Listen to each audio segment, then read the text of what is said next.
Hi folks, welcome to another View from the Bridge. I kind of want to talk today about change.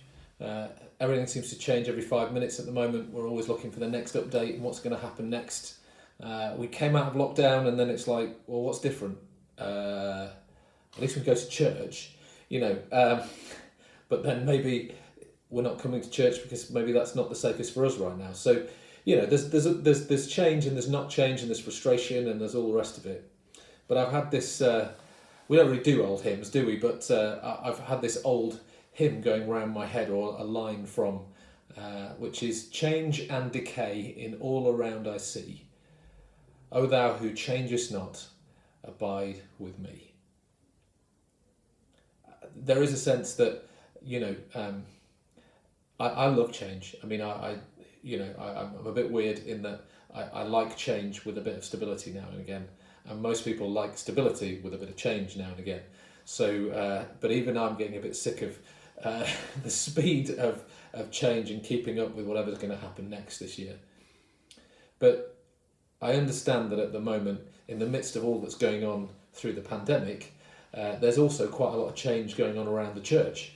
And it's like, what's going on and who's the bridge and who are we and changes in staff team and what's happening next. And I understand that is a little bit difficult and it's hard for us to communicate well in the midst of just trying to communicate what we can do as a church and what events are happening and aren't and how you get around them, as well as to try and communicate change. But the reality is that in terms of who we are and what we're about and how we plan to meet, there isn't massive change. You know, we're still a church of communities of mission, and those MCs how we want to meet. We're still a church that will meet every Sunday. We're still the same people with the same vision and the same goal and the same values that we're trying to be together. So that doesn't change.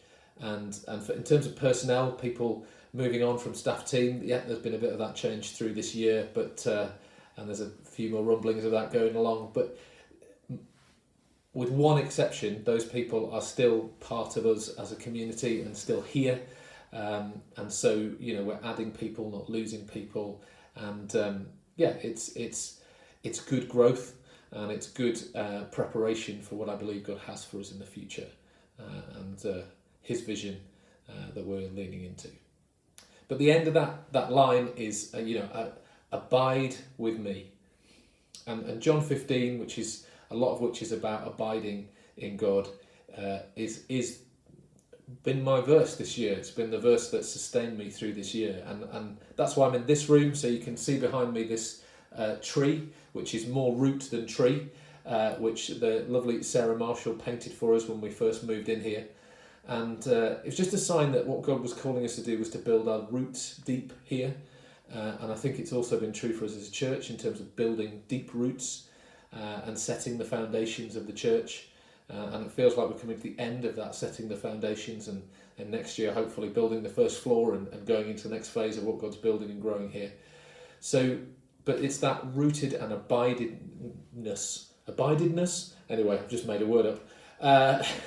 That I kind of feel we need to keep focusing on. If you take a tree out of the ground, it doesn't like that. It doesn't survive for very long. It can, but it's not good, and it needs to go back in the ground. So it's that rooted and connectedness.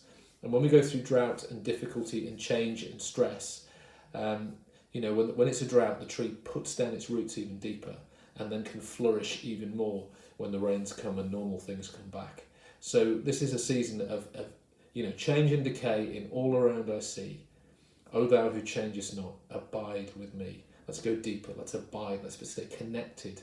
Holy Spirit, Jesus, the Father, let's stay connected to God in really deep ways and focus on Him, connected to each other and ready to bless and serve those out around us. But please don't be disconcerted by church change added to pandemic change. We are planning to communicate really clearly to you post-Christmas what's happening, how it all looks, for those of you who this matters to, because I know it's not everyone, and charts and pictures and things that explain what's happening. But bear with us. We still love you. We're still the same church, same values, same vision, same people on the most part, and we're all in this together.